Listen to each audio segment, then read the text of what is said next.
Hello friends, मेरे का स्वागत है आप सभी का हमारे चैनल पर। तो फ्रेंड्स, आज की वीडियो में हम सीखेंगे फोर्टेक्स ब्लाउज़ की परफेक्ट तरीके से कटिंग करना। तो देखिए, कई लोग जो अनपढ़ हैं वो इंची टेप को नहीं समझते हैं। मैं उनके लिए भी बताऊंगी कि किस तरह से आपको अपने सीने का और लंबाई का नाप लगाना है और आप आसानी से ब्लाउज़ कट कर सकते हैं। तो यहाँ हमारे जितने भी डाउट होते हैं ना, वो सारे क्लियर हो जाएंगे, क्योंकि मैं आपको इतनी आसानी से बताने वाली हूँ कि आपको एक एक चीज़ बारीकी से समझ में आएगी। तो देखिए, ये हमारा साड़ी का कपड़ा है और बहुत हैवी भी है। ये आप हैवी ब्लाउज़ पर भी कटिंग कर सकते हैं। और ये अस्तर है। तो जब हम अस्तर वाले ब्लाउज़ की कटिंग करते हैं तो पहले हमें अस्तर पर कटिंग करनी होती है। ठीक है। तो फ्रेंड्स, अगर नए हैं तो प्लीज़ चैनल को सब्सक्राइब ज़रूर से कर लीजिएगा, एक लाइक ज़रूर से कीजिएगा अगर वीडियो पसंद आए तो। अब देखिए, हमें कटिंग करने के लिए अस्तर को डबल फोल्ड में बिछाना है, क्योंकि हम पहले बैक पल्ला निकालेंगे तो हमें बंद साइड से बैक पल्ला लेना है, क्योंकि ये हमारा फ्रंट ओपन रहेगा। ठीक है। अब उसके लिए पहले अस्तर को हम नीचे से बराबर करेंगे। जो अस्तर का किनारा रहता है ना लंबाई में, उसे हमें बराबर कर लेना है, क्योंकि जो अस्तर होता है उसमें थोड़ा बहुत कान रहता है। जो सीधा करने के लिए हमने लाइन बनाई है उस पर हमें कटिंग कर लेनी है। तो मैं यहाँ देखिए कटिंग कर ली हूँ। कपड़े को बराबर करने के बाद अब हमें यहाँ से लंबाई लेनी है। तो फ्रेंड्स, आपको अच्छे से समझना है कि लंबाई किस तरह से निकालते हैं। देखिए, आपकी यहाँ पर जितनी भी लंबाई है, आप या तो अपने परफेक्ट लंबाई वाले ब्लाउज़ को नाप लीजिए, बैक पल्ले को, कि कितना बड़ा है, या फिर अपने बॉडी से नाप ले लीजिए कि हम यहाँ तक पहनना पसंद करते हैं। अगर आपका 13 आ रहा है फिक्स, तो आपको उसमें 14 लेना है। तो 14 आ रहा है तो उसमें 15 लेना है। यानी आपका जितना भी फिक्स आ रहा है ना, उसमें आपको 1 इंच प्लस करते हुए यहाँ लंबाई लेनी है। बस हमें मार्जिन के लिए 1 इंच चाहिए होता है, जो हमारा आधा इंच नीचे जाता है कमर में और आधा इंच हम शोल्डर में लेते हैं। तो यहाँ मैं अपने अकॉर्डिंग ले रही हूँ। जैसे 13 मेरी लंबाई थी ना, तो यहाँ पर मैं 14 लूँगी। ठीक है। आप देख ही सकते हैं मैं 14 ले रही हूँ, क्योंकि मुझे 13 इंच लंबा चाहिए ब्लाउज़। तो यहाँ तैयार हमारा 13 इंच रह जाएगा। जो 1 इंच प्लस किया वो मैंने, वो हमारा मार्जिन में चला जाएगा। जैसे कि हमें मार्जिन चाहिए, इसी तरह से मैंने 14-14 इंच पर दोनों तरफ निशान लिए हैं और इन निशानों को हमें अब सीधा कर लेना है। तो मैंने यहाँ पर देखिए निशान सीधे कर लिए हैं। अब फ्रेंड, जो मैंने निशान बनाया है लंबाई का, वहीं से हमें शोल्डर चाहिए होते हैं। तो शोल्डर हमें दो तरह से लेने होते हैं। एक तो हम नॉर्मल गला बनाते हैं और एक हमें डीप गला बनाना होता है। तो नॉर्मल गला अगर आप बना रहे हैं तब तो आप 6 से 6.5 इंच तक ले लीजिए। यानी जितना छोटा आपका गला रहेगा उतना ही आपको यहाँ पर शोल्डर चाहिए। जैसे आप गला बना रहे हैं 5 से 6 इंच तक का, तो 6.5 इंच ले लीजिए। अगर आप उससे जैसे कि 6-7 इंच का बना रहे हैं तो 6 इंच ले लीजिए। अब अगर इससे बड़ा आप गला ले रहे हैं, यानी 8 इंच से आपको लंबा गला चाहिए, फिर आपको 5.5 इंच लेना है। तो फ्रेंड्स, ऐसा नहीं है कि साइज के अकॉर्डिंग हमें लेना है, सिर्फ गले के अकॉर्डिंग यहाँ शोल्डर चाहिए होते हैं हमें। और साइज आपकी चाहे कोई भी हो। तो हम डीप गला बनाएंगे तो उसके लिए मैं यहाँ पर 5.5 इंच ले रही हूँ। अब मैंने 5.5 पर नीचे भी निशान लगाया है, ताकि हमारी जो आर्मोल वाली लाइन है वो बराबर ही आए। अब फ्रेंड, जितने मैंने शोल्डर लिए हैं उतने ही मैंने यहाँ पर आर्मोल रखे हैं, क्योंकि जो हमारी साइज है वो 32 है। तो फ्रेंड्स, फिर से बता रही हूँ, जो हमारे शोल्डर होते हैं ना, वो हमारे गले के अकॉर्डिंग चेंज होते हैं, लेकिन आर्मोल होते हैं जो हमारी साइज के अकॉर्डिंग यहाँ पर चेंज होते हैं। अगर आपकी 36 से हैवी साइज है तो आपको यहाँ से 5.25 से 6 इंच तक आर्मोल लेने हैं। शोल्डर आपको नेक के अकॉर्डिंग ही रखने हैं। अब हमें जहाँ हमारा आर्मोल की लाइन आई है वहाँ से हमें सीने का चौथा भाग लेना है। अब फ्रेंड्स, आपको यहाँ पर अपनी साइज़ देखनी है। आपको अपनी साइज के अकॉर्डिंग यहाँ पर चौथा भाग निकालना है। जो लोग नहीं समझते हैं इंची टेप को, तो उनको ना इस तरह से 4 फोल्ड कर लेना है इंची टेप। तो ये तो हमारा जैसे कि 2 भाग हो गए हैं। जब हम बॉडी को नापते हैं तो 2 भाग ही रहते हैं, हम बीच से पकड़ लेते हैं। उसके बाद हमें इस तरह से फोरलेड में बिछाना है। तो यहाँ से हमारा चौथा भाग आसानी से निकल जाएगा, जिनको पता नहीं है कि कितना इंच क्या होता है। तो देखिए, आपको इस तरह से 4 फोल्ड करते हुए निशान ले लेने हैं परफेक्ट। तो यहाँ पर देखिए मैंने इस तरह से लिया है। आप देख ही सकते हैं हमारा 8 इंच निकल कर आया है चौथा भाग। तो 32 का 8 इंच होता ही है। इसी तरह से आपका जो भी साइज है ना, उसका आपको चौथा भाग निकाल कर लेना है। ठीक है।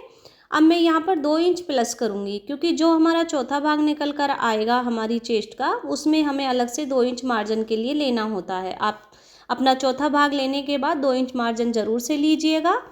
ठीक है। अब यहाँ यही मेथड हमारी कमर का होता है। तो देखिए, कमर में मैं आपको भी सेम ही जितना कमर आ रहा है उसमें 4 फोल्ड करते हुए इंची टेप रख लेना है। कमर हमारी 28 है तो 7 इंच मैंने चौथा भाग लिया है और कमर में हमें 1 इंच अलग से प्लस करना होता है टक्स के लिए, जो कि मैंने प्लस किया है। अब इसके बाद हमें 2 इंच मार्जिन लेना है, जैसे कि हमने ऊपर की तरफ लिया था। तो ये देखिए मैंने मार्जिन भी ले लिया है। अब हमारी जो फिटिंग की लाइन होगी वो फिटिंग वाले से मिला देना है और मार्जिन वाली लाइन है जो मार्जिन वाले से मिला लेंगे। तो यहाँ पर हमें लाइनों को स्केल की मदद से सीधा कर लेना है इस तरह से। तो फ्रेंड्स आपको समझ में आया होगा कि किस तरह से हमें बॉडी का नाप लेना है। इसके बाद हम आर्मोल में गहराई करेंगे। तो आपके आर्मोल की गहराई है जो परफेक्ट होनी चाहिए, नहीं तो आपको सलाते हैं, ठीक है। हमें कोने से 1.25 इंच दूरी से इंची टेप रखना है, ठीक है। आप 1.25 इंच ले लीजिए और फिर यहाँ से इंची टेप रखिए। अब आप लोग गलती क्या करते हैं, जो आर्मोल में फिनिशिंग नहीं आती है, आप ऊपर से ही गहराई करते हैं। देखिए इस तरह से आपको गहराई करते हैं और आप देख ही रहे हैं जो मैंने 1.25 इंची टेप रखा है वो कितनी दूरी से है, ठीक है। आप आधा इंच का फ़र्क आ रहा है तो आधा इंच से ही हमारे पूरे आर्मोल में शल आ जाएंगे। तो आपको करना क्या है, कोने से 2-2 इंच दोनों तरफ हमें निशान लेना है 2-2 इंच दूरी से। और जो मैंने 1.25 इंच पर निशान लिया ना, 2 इंच से हम यहाँ से इन निशान को उठाएंगे और जो हमारा 1.25 इंच दूरी से है बीच का निशान, उससे मिलाते हुए दूसरे निशान पर हमें मिला देना है। तो आप समझ पा रहे हैं कि मैं किस तरह से आपको बताना चाहती हूँ। तो ये हमारी आर्मोल की है जो परफेक्ट गहराई है। आपका आर्मोल एकदम परफेक्ट रेडी होने वाले हैं। इसके बाद गले का निशान लगा रही हूँ। 2 इंच ऊपर से चौड़ाई ली है, 9.5 इंच मैंने गले की लंबाई रखी है और नीचे से गले को 3.5 लिया है। अब हमें इसका बॉक्स रेडी कर लेना है। फ्रेंड्स देखिए बॉक्स रेडी करने के बाद अब यहाँ पर आप अपनी इच्छा से गला बना सकते हैं, राउंड भी रख सकते हैं, वी नेक बना सकते हैं, आपकी जो भी पसंद हो उसके अकॉर्डिंग यहाँ पर आपको गला लेना है। तो मैं यहाँ सिंपल ही राउंड नेक बना रही हूँ। इस तरह से हम यहाँ शेप दे रहे हैं, ठीक है। हमें ये वाला गला चाहिए। तो अब इसके बाद हमें टक्स लेने हैं। तो टक्स की चौड़ाई तो हम 4.5 इंच रखते हैं, लेकिन टक्स की लंबाई होती है जो हमें गले के अकॉर्डिंग रखनी होती है। कि अगर हमारा गला बड़ा है तो हमें ना टक्स की लंबाई है जो कम रखनी है, अगर छोटा गला है तो हम टक्स को बढ़ा देंगे। तो मैं यहाँ पर देखिए 4 इंच ली हूँ लंबाई में और 1 इंच हमें चौड़ाई में रखना है, क्योंकि हमने मार्जिन का 1 इंच लिया सेंटर से आधा दोनों तरफ और यहाँ कट लगा देने हैं। फ्रेंड्स जितनी भी हमारी बैक पल्ले की मार्किंग होती है वो हमने कंप्लीट करनी है। अगर आपको कुछ भी समझ में नहीं आया हो तो प्लीज़ कमेंट में आप पूछ सकते हैं। तो मैं यहाँ पर कट कर लूँगी ब्लाउज़ के पल्ले को। तो यहाँ देखिए बैक पल्ले को हमने कट कर लिया है। इसके बाद हमें देखिए अस्तर लेना है और बराबर पकड़ते हुए अपनी तरफ फोल्ड कर लेंगे किनारे वाली साइड को, ठीक है। इस तरह से हमें फोल्ड कर लेना है। अब हमारा जो किनारा रहेगा यानी बाहर की तरफ से हमें आधा इंच छोड़ते हुए सीधी लाइन बनानी है। तो ये सीधी लाइन आपको लंबाई के अकॉर्डिंग यहाँ पूरी खींच लेनी है। तो देखिए फ्रेंड्स इसे हम आई हुक की पट्टी के लिए छोड़ते हैं। जो हमने ये लाइन बनाई है इसके बाद से ही हमें हमारा बैक पल्ला बिछाना है। तो लाइन को छोड़ते हुए ही आपको यहाँ बैक पल्ला रखना है, क्योंकि इसे हम एक्स्ट्रा रखेंगे आई हुक की पट्टी के लिए, ठीक है। इस तरह से हमने बैक पल्ले को बिछा लिया है। अब देखिए यहाँ पर जो हमारे शोल्डर हैं उसके बराबर से ही हमें फ्रंट के लिए शोल्डर रखने हैं और आर्मोल है अभी के लिए हम यहाँ पर बराबर ही ले रहे हैं, ठीक है। इस तरह से मैंने बराबर आर्मोल और शोल्डर रख लिए हैं। अब साइड में जो हमारा कपड़ा है यानी बैक पल्ला है उसके बराबर से ही लाइन बनाई है मैंने। अब फ्रेंड्स आपको करना क्या है, जो साइड है हमने बैक पल्ले के बराबर तो ले ही लिया है, अब इससे आगे हमें 1.25 इंच बढ़ाना है। तो ये 1.25 इंच आपको ज़रूर से बढ़ाना है। कई लोगों की शिकायत रहती है जैसे कि आप साथ में ही कट कर लेते हैं बैक पल्ला और फ्रंट पल्ला, तो बाद में जब आप फिटिंग लगाते हो तैयार कर लेते हैं, जब आपका जो फ्रंट पल्ला होता है वो कम पड़ता है 1 से 1.5 इंच, ठीक है, फिटिंग लगाने के बाद। तो यही कारण होता है, क्योंकि हमारे जब टक्स वगैरह कंप्लीट होते हैं ना तब हमारा जो फ्रंट पल्ला है उसमें चला जाता है टक्स में, तो इसलिए वो कम पड़ जाता है। तो आपको यहाँ पर बढ़ाना है। इसके बाद हम लंबाई बढ़ाएंगे। लंबाई हमने टोटल यहाँ पर लाइन बना ली है जो बैक की है, उसके बाद से हमें 2.5 इंच अलग से और लेना है। यानी जितना हमारा बैक पल्ला था ना उसके अलावा हमें 2.5 इंच यहाँ पर प्लस करना है। आप यहाँ पर 2 इंच भी प्लस कर सकते हैं। तो मैंने यहाँ पर 2.5 इंच प्लस कर लिया है, आप देख ही सकते हैं। अब हमें यहाँ पर बैक पल्ले को हटा लेना है। तो एक बार फिर से समझ लीजिए, 1.25 इंच मैंने बाहर की तरफ बढ़ाया है, आधा इंच आई हुक की पट्टी के लिया है और बेल्ट के लिए हमने 2.5 इंच लिया है। अब हमने फिटिंग की लाइन को भी सीधा कर लिया है, जो आर्मोल की लाइन थी उनको भी सीधा कर लिया है। अब इसके बाद फ्रेंड्स हमें फ्रंट के लिए गहराई देनी है।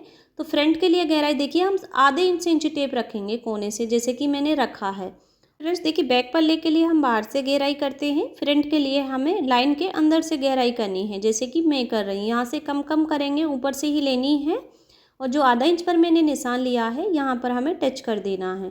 फिर इसके बाद यहाँ से उठाएंगे, जो हमारा फिटिंग का लाइन है ना, उससे हमें मिलाना है, इससे बाहर नहीं ले जाना है। इस तरह से हमें यहाँ पर गहराई करनी है। तो फ्रेंड्स आपकी आर्मोल की गहराई होनी चाहिए एकदम परफेक्ट, ताकि आपको कोई भी सल वगैरह ना मिले।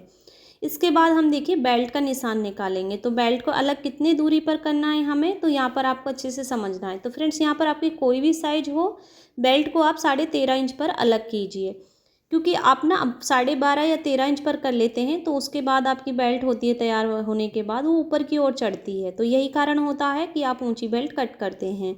ठीक है, तो मैंने यहाँ पर 13.5 इंच लेते हुए लाइन को सीधा कर लिया है। अब लाइन से ऊपर गले वाली साइड से 1 इंच ऊपर निशान लिया है मैंने। और फिर हमें यहाँ पर टक्स का और जहाँ बेल्ट डाउन करेंगे एक ही निशान होता है हमारा, वो 3.5 इंच दूरी से निकालना है इस तरह से, क्योंकि हमारी नॉर्मल साइज है। अगर आपकी साइज जो 36 से ऊपर है तो आपको ये निशान 4 इंच पर लेना। अब जो फिटिंग वाली साइड है उधर से हमें आधा इंच ऊपर निशान लेना है, और अब इन निशानों को इस तरह से मिला लेंगे, यानी डाउन कर देंगे नीचे की तरफ और बाहर की तरफ हमें उठा देना है निशान को। तो आप देख ही सकते हैं, इस तरह से आपको यहाँ पर शेप देनी है बेल्ट की। अब फ्रेंड्स देखिए, हम यहाँ से टक्स का निशान लेंगे। तो लंबाई हमें रखनी है यहाँ पर 2.5 इंच, आपकी साइज चाहे कोई भी हो। और 2 इंच की हम चौड़ाई रखेंगे टक्स की, क्योंकि 2 इंच से आपको कम नहीं लेना है टक्स को, नहीं तो आपकी चेस्ट जो चपटा जैसी हो जाएगी, पफ परफेक्ट नहीं बनेगा। ठीक है, आपको ये बात ज़रूर से ध्यान रखनी है, क्योंकि हमारा ये बहुत ही इंपॉर्टेंट टक्स होता है। 2 इंच इसकी चौड़ाई रखनी है, 1-1 इंच मैंने सेंटर से दोनों तरफ लिया है। इसके बाद फ्रेंड्स मैं पहले गले का निशान लगा लेती हूँ। लाइन को छोड़ती हूँ, ऊपर से मैंने 2 इंच लिया है, लंबाई 6.5 ली है, नीचे से 3 इंच लिया है। और यहाँ पर हम राउंड शेप इस तरह से दे देंगे। ठीक है, अब इसके बाद फ्रेंड्स जो गले के नीचे और बेल्ट के ऊपर से हमारा जितना भी कपड़ा बचा है उसका हमें सेंटर करना है। ठीक है, और यहाँ पर लंबाई हमें टक्स की लेनी है 3 इंच। तो फ्रेंड जैसे कि हमारा हैवी साइज में 4 इंच दूरी से आ जाएगा नीचे वाला टक्स, तो ये आधा इंच बढ़ जाएगा, तो ये 3.5 इंच पर आएगा। बस आपको ये ध्यान रखना है। ठीक है, हैवी साइज के लिए 36 तक की में 3 इंच लेना है। तो अब हमें इसकी चौड़ाई होती है जो आधा इंच लेनी होती है टोटल ही। अब साइड वाला टक्स लेना है। बाहर की तरफ से पहले मैंने 2.5 इंच ऊपर निशान लिया है, और इस जो हमारा नीचे वाला टक्स है इसकी तिरछे में हमने 2.5 इंच ऊपर से निशान लिया है। ठीक है, तिरछा रखते हुए इंची टेप को। अभी इन निशानों को हमें सीधा कर लेना है। तो चौड़ाई हमने इस टक्स की 1 इंच लेनी है, आधा इंच दोनों तरफ से सेंटर से। अब हम आर्मोल वाला टक्स निकालेंगे। इस तरह से हमें तिरछे में इंची टेप रखना है, और जहाँ भी हमारा 2.5 इंच आएगा सेंटर से वहाँ पर हमें निशान ले लेना है। अब आर्मोल की तरफ से कहाँ से लेना है, ऊपर से शोल्डर से इंची टेप रखना है, 5.5 इंच नीचे निशान लेना है, और उन निशानों को मिला देंगे। तो फ्रेंड जो आर्मोल वाला टक्स होता है इसकी भी चौड़ाई हमें 1 इंच लेनी होती है। तो यहाँ पर देखिए हमने मार्किंग को कंप्लीट कर लिया है। उम्मीद करती हूँ आप लोगों को अच्छे से समझ में आया होगा, और अगर नहीं आया तो वीडियो को एक बार फिर से देख लीजिएगा। अब हमें इन पर कटिंग कर लेनी है। तो यहाँ पर मैं गले को भी कट कर दूँगी। आर्मोल जो हमने फ्रंट के लिए गहराई दी है उसी पर कट करना है, क्योंकि हमारा फ्रंट पल्ला है। बेल्ट को भी अलग कर देना है, और जो हमने बेल्ट की बाहर की तरफ से आधा इंच ऊपर निशान लिया था ना, उसे हमें ज़रूर से कट करना है बेल्ट से। ठीक है, अब यहाँ पर हमारी बेल्ट है जो अभी के लिए तो बराबर आ रही है, लेकिन जब हम टक्स कंप्लीट करेंगे 2 इंच का तो हमारी बेल्ट है जो बड़ी रहेगी, इसलिए हमें इसमें से 1.5 इंच निकाल देना है साइड से। तो मैंने यहाँ पर 1.5 इंच कट कर दिया है। इसके बाद हमें अब बैक पल्ले के गले को भी कट कर लेना है। तो मैंने यहाँ पर बैक पल्ले के गले को भी कट कर लिया है फ्रेंड्स। अब हमें स्लिप्स निकालनी है। तो स्लिप्स देखिए हमें 4 फोल्ड में कपड़ा बिछाना है, क्योंकि दोनों स्लिप्स हमारी साथ में निकलनी है। नीचे से पहले बराबर कर लेंगे। तो फ्रेंड्स अब हमें लंबाई लेनी है, जैसे मैंने आपको बैक पल्ले की लंबाई बताई थी ना, आपकी स्लिप्स यहाँ जितनी भी लंबी है, यानी आप जितना पहन रहे हो वो देखना है। फिर उसमें आपको इसमें भी 1 इंच मार्जिन लेना होता है। तो मेरी यहाँ पर जैसे 9.5 इंच तैयार है, तो मैं 10 इंच ले रही हूँ, सॉरी। अब जो मैंने 10.5 इंच दोनों तरफ निशान लिया है उसके नीचे से मैं 3.5 नीचे एक निशान और ले रही हूँ। अब इन दोनों लाइनों को हम सीधा करेंगे। जो मैंने 3.5 इंच नीचे निशान लिया है वहाँ पर हम स्लिप्स को डाउन करेंगे। अब इसके बाद हमें आर्मोल की गहराई देख लेनी है कि कितनी है। तो यहाँ 7.25 इंच हमारा आर्मोल की फिटिंग है, यानी गहराई है, और बाकी हमारा 2 इंच मार्जिन का है। तो उसी के हिसाब से हमें लेना है, यानी मैं 9.25 इंच टोटल ले रही हूँ, 2 इंच इसमें से अलग निशान लगा दूँगी। तो देख सकते हैं 7.25 इंच हमारी फिटिंग हो गई है, 2 इंच का मार्जिन आ गया है टोटल में। अब हमें मोरी का दूसरा हिस्सा लेना होता है, तो आपको इस तरह से देख लेना आपके यहाँ जो मोरी है उसका दूसरा हिस्सा लेना है। तो मेरी यहाँ पर 9 इंच थी, तो मेरी यहाँ पर 9.5 इंच है, 9.5 का मैंने 4.25 लिया है, 2 इंच मैंने नीचे मार्जिन लिया। अब इन लाइनों को हम सीधा कर लेंगे। अब फ्रेंड्स देखिए, जब हमें गहराई करनी है तो पहले हमें 3 इंच बराबर रखना है निशान। अब इसके बाद हमें गहराई शुरू करनी है, तो गहराई हमारा जो फिटिंग का निशान है वहाँ टच होना चाहिए। तो हमारा देख गहराई थोड़ा ऊपर था, इसलिए मैंने दूसरा निशान लिया है, आप देख ही सकते हैं। अब इसके बाद हम आधा इंच से फ्रंट के लिए गहराई करेंगे यहाँ से इस तरह से। तो ऊपर वाला निशान है जो हमारा काम का नहीं है, हमसे ऊपर लग गया था वो। अब हमें कटिंग कर लेनी है, जो भी हमने मार्किंग की है नीचे से भी हम सेम ही कटिंग करेंगे। तो फ्रेंड्स जो हमने आर्म होल की गहराई दी है उस पर मैं कट नहीं करूँगी, सिलने के बाद ही कट करती हूँ, आप चाहे तो पहले ही निकाल सकते हैं। तो हमारी जितने भी पार्ट्स थे ना उन पर हमारी कटिंग हो चुकी है। अब हमें मेन कपड़े को कट कर लेना है। तो ये देख ही सकते हैं, ये हमारी स्लिप्स है। तो यहाँ पर बॉर्डर को पहले मैं निकाल लूँगी, क्योंकि बॉर्डर में हमारा कपड़ा पलटा हुआ है, ताकि ये सीधा हो जाए नीचे से। अब हमें जो हमारा वर्क है ना उसका सेंटर मिलाते हुए रखना है इस तरह से, और सेंटर से ही फोल्ड करना है। आपका कपड़ा अगर वर्क के बाहर जितना एक्स्ट्रा है ना वो रहेगा, जो भी पल्ला आपका परफेक्ट निकल रहा है, जो कम है उसमें हम जोड़ लगाएंगे। तो यहाँ पर इस तरह से हमें रख लेना है। तो आप देख ही सकते हैं, जो एक पल्ला हमारा बड़ा है साइड से, तो एक हमारा फिट रहेगा, बाकी के 3 पल्ले हैं जिनमें हमारा जॉइंट लगेगा। तो फ्रेंड्स आपको ना अगर वर्क वाला है तो वो सेंटर का ध्यान रखना है, बाकी साइड में जितना जोड़ आ रहा है उसमें वो लग जाएगा। तो यहाँ पर हम 3 पल्ले कट कर लेंगे बाद में, पहले हम बाकी के जो पार्ट हैं वो निकाल लेते हैं, ठीक है, इस तरह से। अब इसके बाद मैं बैक पल्ला निकालूंगी। बैक के लिए हमारा नीचे की तरफ भी वर्क है, तो बैक से हमें 20 सेंटर से ही फोल्ड करना है, ध्यान रखें। चाहे आपका साइड में कम ज़्यादा हो उससे कोई फ़र्क नहीं पड़ता, लेकिन हमें सेंटर का ध्यान रखना है। तो इस तरह से हम बैक पल्ले को भी रख लेंगे बराबर से मिलाते हुए, और बाकी हम कट कर देंगे। तो यहाँ पर मैं गले पर कट नहीं कर रही हूँ, सीधा ही कट किया है मैंने। फ्रेंड जब आप मेन कपड़े पर कट करें तो थोड़ा सा मार्जिन छोड़ते हुए ही कट करें मेन कपड़े को।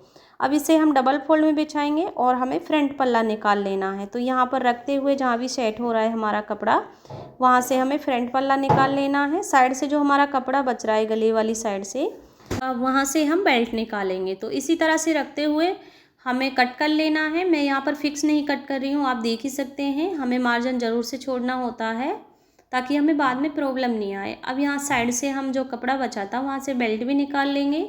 तो फोल्डिंग में मैंने कपड़े को रखा था, इसलिए नीचे से इसे खोल लेना है। अब फ्रेंड्स देखिए, जो भी टुकड़े बचे हैं ना वहाँ से हमें स्लिप्स के लिए जॉइंट निकाल लेने हैं। तो यहाँ पर मुझे 3 पीस चाहिए, क्योंकि एक पल्ला है जो हमारा एकदम बराबर है अस्तर के, ठीक है। यहाँ पर हमने कट कर लिया है स्लिप्स को भी।